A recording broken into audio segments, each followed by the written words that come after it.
following is an exclusive presentation of Jessup Broadcasting, the sports leader in Southeast Georgia. World famous.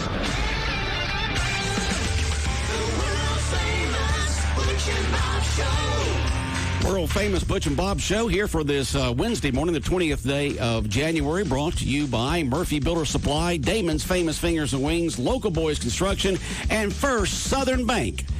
And, Bob, we got State Representative Bill Werkheiser. He's on the phone with us already. So, Bob, take it away. Kaiser and Bill, always good to talk to you. Saw you a couple weeks ago at the Eggs and Issues Breakfast. How you doing today? Doing good. How about you? Doing great. We talked to Blake, talked to Stephen this week. They talked about the budget and all the other stuff that's going to take place in the land. Just want to get your thoughts on, first of all, the governor's State of the State address. Just want to get your thoughts on his speech that he gave this past week. Well, I thought it was really good. I thought he did a great job of, hopefully the theme of the week's going to be unity, and you could tell that was kind of an underlying theme, in addition to rolling out the. So the State of State is not only a reflection on where we are, but that's also in Georgia the day before, actually the day of getting our budget books. They're held under lock and key until the State of the State, and then as soon as that's over, we go downstairs and get our 400-page reading material for the weekend, and then budget meetings start Monday, and so are actually Tuesday because of the holiday, and so we're on day 2 of the budget hearings, but rolled out some pretty interesting things, trying to help not only the teachers but all state employees with $1,000.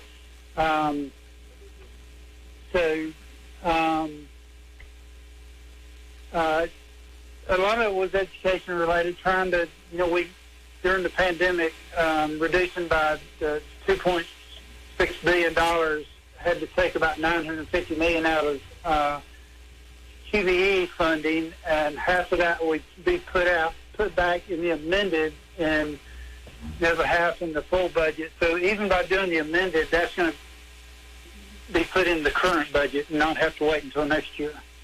Talking to Blake yesterday, he said that $1,000 one-time payment to the educators comes out of the CARES Act, so he said that won't affect the budget that much. Is that the way you see it? That's true. Yeah. And he says the budget should be a little bit easier this year than it was last year. And last year they had to cut out a bunch of money, $2 billion, I think. Yeah, we had at first we were looking at like a 14% and 11%, and we settled on a 10% cut. This year, it was announced a couple of weeks ago that there would be a no cut, no increase year. And so that was, sometimes just a no cut is good news.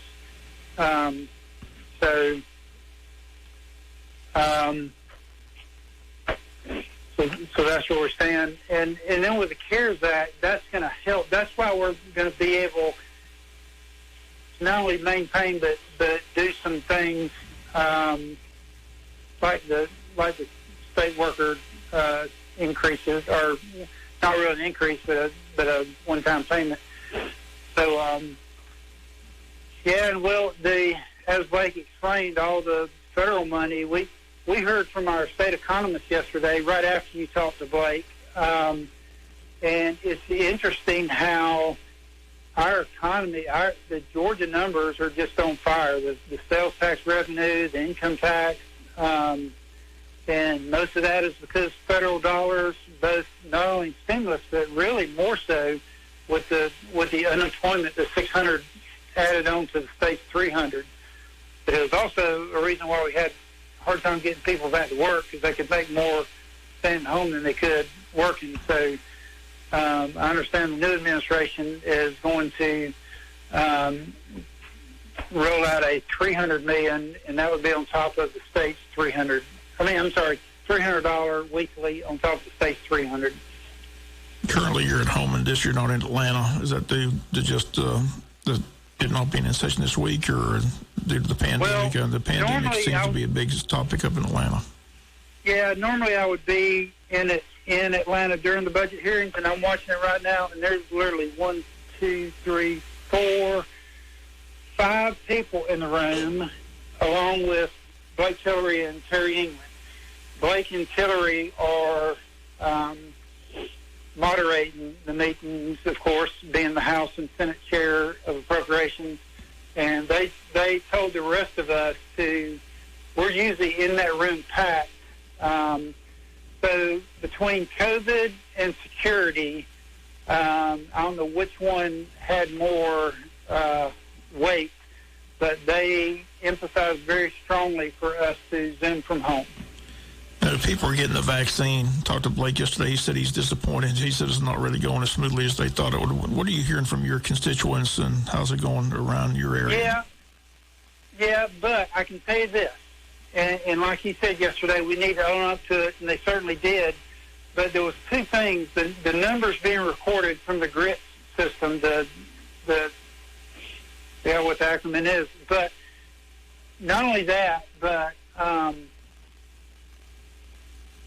in addition to the numbers being slowly reported and the state getting their act together, we went from 49th, and that's what was reported in the paper, 49th in the country, to 20-something. So in 3 days' time, they flipped that on its head. They called in the National Guard, did an executive order for dentists and nurse trainees and people to give the vaccine.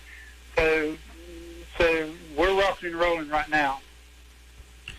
Yeah, as you mentioned, the session's underway. I asked Blake, I asked Steve, and I'll ask you, what are the controversial issues this year? What's going to be the hotly debated topics? So I think that the big one is going to be, it'll be along party lines. Well, even the COVID relief, or COVID liability immunity for businesses, that was along party lines. But we'll pass that. And then the big debate is going to be around some of these election laws. I know requiring a photo ID for absentee ballot. I mean, anything can happen, but in my opinion, that's kind of a slam dunk. I mean, you and I, before we go in person, we have to supply one. The speaker's already said the no excuse absentee ballot will stay. Some people thought that, but there are other little tweaks that people are suggesting. So every little detail of that will be highly debated. And what about this House bill we had on the news today, House Bill 62, a representative introduced saying that he wants to stop organizations from donating money to help run elections after a group backed by Facebook founder Mark Zuckerberg gave millions of dollars last year. Again, the numbers that they gave $9.4 million to DeKalb, $6 million to Fulton, $4.2 to Gwinnett, $1.7 to Douglas, $756,000 to Cherokee, $306,000 to Paulding County. So that was from Zuckerberg and his wife to give all that money to these counties to help with the elections. They say it went to staffing, hazard pay, absentee ballot, postage cost, equipment, voter outreach, personal protective. Representative Gullett says that states should want as little influence as possible on elections. He doesn't believe it's appropriate to allow outside agencies and organizations to do it. So how do you see that going through in Atlanta? Well, the part you read about what the money helps with sounds good, and it would have been fine if they would have distributed it equally. But, DeKalb's got a big budget for elections. What about help with Wayne County, who's got to fund, every special election, every recount with no state help? If organizations like Facebook would have said, hey, here's $10 million to Georgia, y'all divide it up per capita per county, that would have been fine, but they didn't. They targeted the top 10 to 12 most Democratic counties and said, oh, here's a bonus.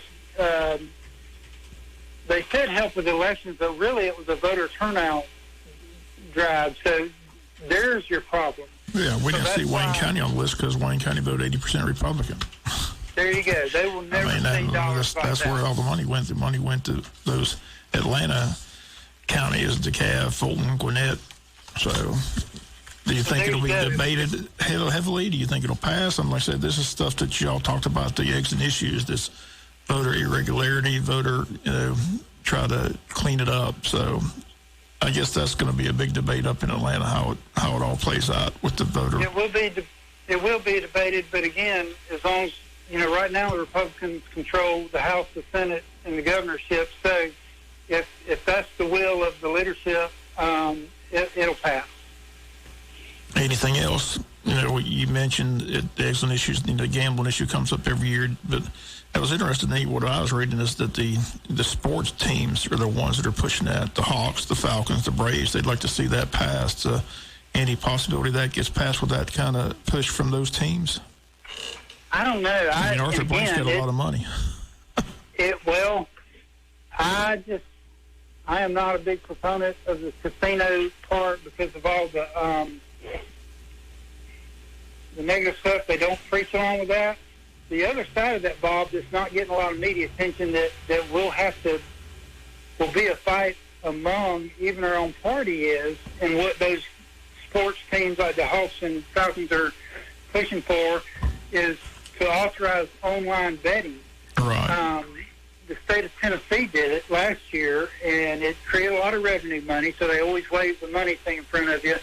And that's where if people are familiar with DraftKings and what's the other one? I think those two big ones, they may have merged. But anyway, that's where you can get an app on your phone and bet, among your friends and join a team, almost like fantasy football, but you're actually putting in dollars. Well, as most of us know, there's plenty of, me and you and Butch and Bob and Stephen and Blake wanted to get together and say, hey, let's all put in $5 and let's pick a fantasy football team. It's really not much different. That's the argument for.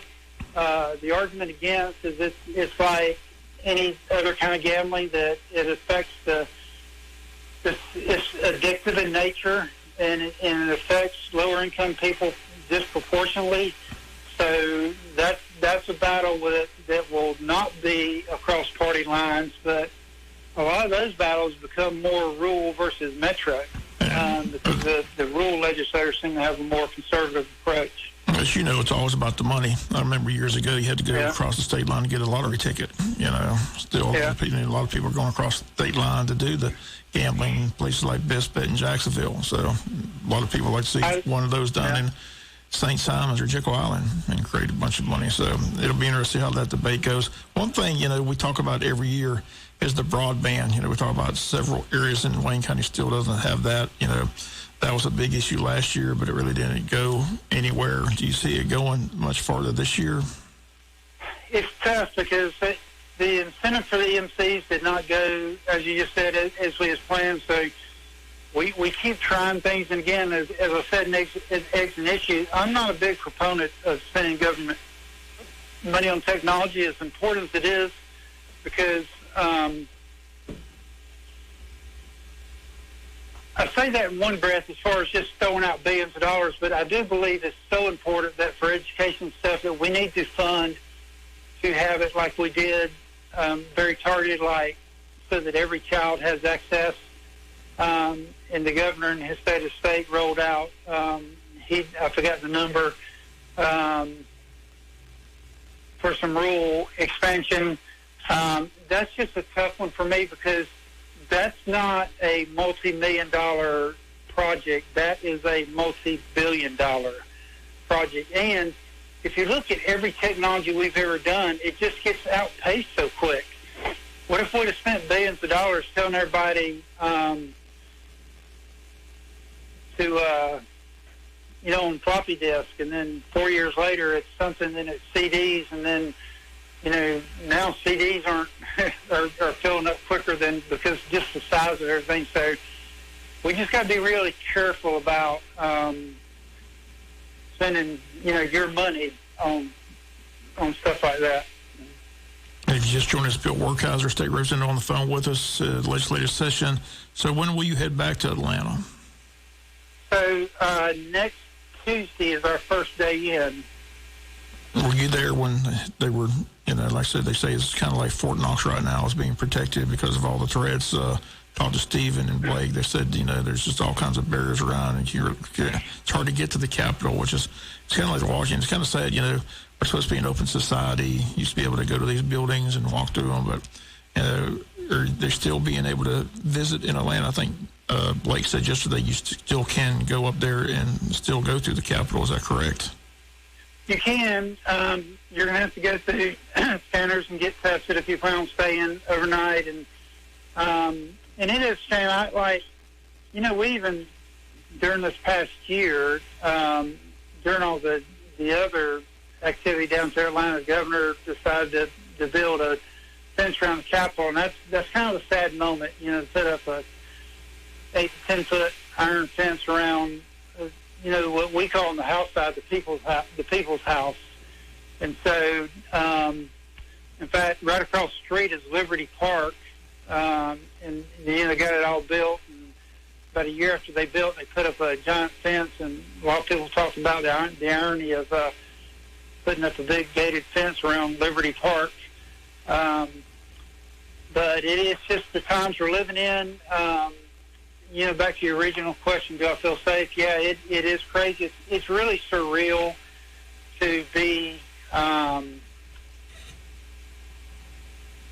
to walk across the street from my parking deck to the Capitol, to just see all the State Patrol, the Humvees, the SWAT vehicles.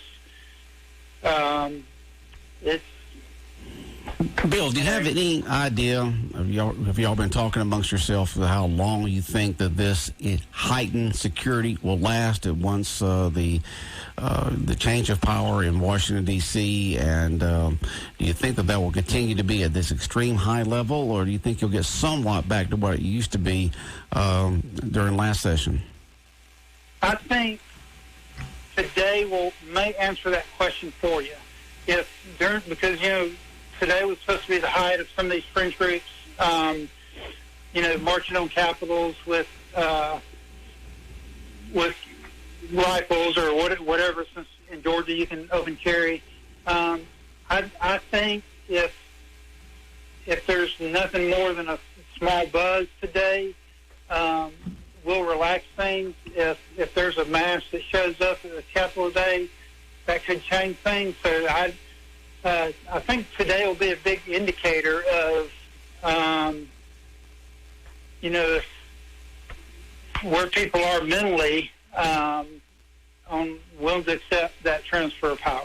Did you ever think that you could see a day where there would be 25,000 National Guardsmen in Washington, D.C. to protect the inauguration of a new president? That's unprecedented in our history.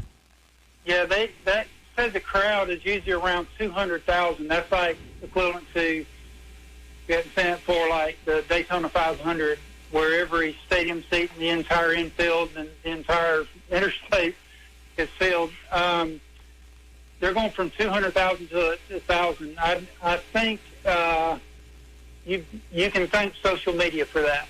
Is all I've got to say. Yeah, there's more National Guardsmen in Washington, D.C. for the inauguration than there are total troops do we have in Iraq and Afghanistan. That just is just kind of a sad commentary of what's going on right now. Yeah. Hey, at this point, I do have to get off. Okay, got to get back to work, huh, Bill? The budget hearing. Okay. And I told Bob last night, I called and said, hey, could y'all pass off? And it was kind of late, and we discussed it, and I said, well, I made a commitment. I'm going to split the baby in half and do both. So I'm going to exit a little early and talk to y'all next Wednesday. Okay. Take care. Thank you so much. All right, State Representative Bill Werkheiser on the phone with us this morning, and we appreciate him calling in this morning here on Wednesdays with Werkheiser. But he's at home right now, but he's working. He's on Zoom with state representatives and state senators there in in Atlanta, and as they're discussing the state budget. So, working by Zoom, staying home. It will be interesting, Bob, to see how today goes throughout the country on state capitals. I mean, I don't even know how you could get into Washington the way things are. I mean, like a fortress around there. Yeah. There's a pilot. They said there's more National Guard in Washington, D.C. than there are in Iraq and Afghanistan combined. So I mean, it's just crazy. So. It is. It is. We've never seen in our lifetime, that's for sure. We haven't. It's always been a peaceful transition for 150 years, and unfortunately, it's not peaceful now. So all the hopefully businesses up everybody there will keep their cool, and it'll be a safe day. Let's hope. Businesses up there like the hotels and motels and restaurants and visitor centers and stuff like that. This is usually a big time for them. People go out and eat. They go visit the parks, and they stay in the hotels and stuff like that. It's a big day for Washington, D.C. economically for the inauguration, but not now. Not when you got 25,000. That's 25,000. National Guard troops up there, and that's just the National Guard troops. That's not counting the Washington, D.C. police and the Secret Service and some other folks that are behind the scenes up there. The safest place in the world right now is in Washington, D.C. But hopefully this will be a peaceful day throughout the country, and we'll move forward and, see what happens. Said here about Don Sutton. Jonathan and I were, questioning, where is he? He was a Braves announcer. They never mentioned him, never talked about him. So now I know why. He was battling cancer. And, he was getting thinner and thinner, as I saw up in Atlanta, in California. So, yeah. But great guy, Don Sutton. Yeah, good announcer. I enjoyed him doing the Braves games for years. Yeah, Hall of Fame pitcher for the Dodgers. Can throw that ball real well. Yep. And they did a great job of announcing the last 30 years of Braves baseball. But he could paint that picture. He kind of just disappeared from the broadcast, and nothing was ever said. And Jonathan kept asking. I knew it was because he was sick. Yeah. He was. When we went up to Braves affiliates weekends, and the last few times he was there, he was looking thinner and not as healthy, and so I knew that he was having some problems. I didn't know it was that bad. 75, did you say? 75. Yeah. 75. Yeah, just a good guy. Always enjoyed talking to him. Very friendly all the time. Answer any question you may have. Take pictures with you. Just really good guy. You're listening to the world-famous Butch and Bob Show right here on WIFO 105.5 FM in Jessup. Did you say a school board met? Yeah, they met for 4 hours yesterday going through the applications for the superintendent. Okay. Narrowing it down. You got a bunch of them in, huh? Yeah. As far away as Rhode Island. Rhode Island, huh? Okay. Got a Yankee coming down? The interview? If he makes the final three. Oh, they'll make the final three. So many people apply for these jobs. They're really not interested. They apply. They just apply? Right. Yeah. Huh. Well, you're good to know if you don't have the credentials and you really don't want to go. Why apply? Why go through all that effort, Some people do it. But they'll take a look at them, hobby. And then they'll get them down from 20-something down to the low teens. It's and then 29. Go from They're going to narrow it down to 15, 18, and narrow it down some more. And I said the 26th of February is the date they want it down to the final three. And they'll have the 26th of February. February to get down to the final three for the new school superintendent. Hopefully have the new superintendent hired by the 1st of March, and then he can be there he or she can be there for a couple of weeks with the current superintendent who's leaving at the end of March. Dr. Brinson will be there for a couple of weeks. Right. The guy or gal will be shadowing him around, learning the procedures. That's the plan. That's what they hope to have done. All right. Has Jay decided what he's going to do in his retirement? Or I know when we had him in here, he was just this, that, the other, whatever comes out my way. I'm sure he knows what he's doing. But he's been a great school superintendent. Before that, principal and baseball coach. I mean, we've seen him from his career just starting right off all the way up. Good news, he brought some stability to the job. Before that, it was, every time you turn around, we were looking for a new superintendent. So I think we went through like 5 in 3 years. So. Yeah, it was a revolving door there for a few years, wasn't it? For a while, yeah. So it'll be interesting to see who the school board decides to select is to lead our education system here in Wayne It's an County. important position. So Very important. Yeah. but they spent a long time yesterday, and it's a 4-hour meeting. Okay. Anything else that they discussed or any other? That was it. That was the only item on That was agenda. it. Anybody It else? was all in executive session. What's going on with the county and city? Anything right now? City mayors, they got elections coming up in November. Elections in November. Now, they did decide to, instead of stagger, they're going to have how many this time? 3. 3 positions will be Districts. open. 2, 3, and 6 up for re-election. The mayor's position is not up for election, but it is in Scriven. Scriven's got elections too, and all those positions are open. Okay. All right, so Mayor Weaver made it Jess will clear be- he is running for re-election. Jess will be electing 3 city commissioners, and then Scriven's doing their all theirs, All right? theirs plus Okay. the mayor. All right. I see a Shag comes out of retirement to run for the mayor. That's the rumor in Scriven. Oh, you got to be kidding me. That's what I hear. Is what you're hearing? Shag against Weaver. He wants to throw his hat back in the political ring after all those years of being county commissioner? That's what I'm hearing. Is that what you're hearing, Bob?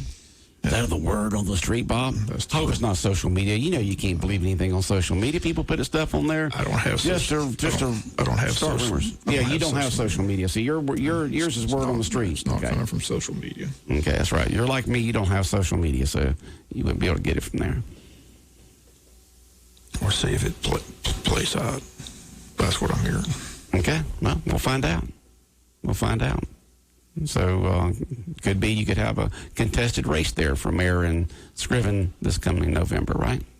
That's what I'm hearing. Could be. Could be. All right. Anything else going on from the city or county, anything like that right now that they're working on or whatever? I'm still working on that pole with the crack where Still working on the pool, huh? Trying to get that ready. Okay, we got the dirt dug out. And I think the dirt's out. I think they're working on the lining right now. the lining right Yeah. now? So Okay.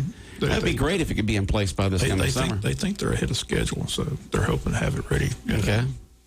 Now, let's say that you're the average citizen out here in Wayne County. You decide, you fall on that tier 1 or whatever it's called. Like me, I'm 66.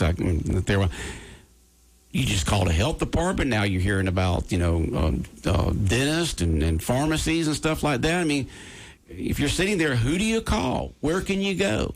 You just call that number. You That's got only it. number The I've health got. department is still the only source to go through. Is that That's correct? the only number right now that I know of. Most people I talk to are either going to Appleton County or Douglas. I've talked to a lot of people going to Douglas to get their shots. So Why are they having greater success there than they are here?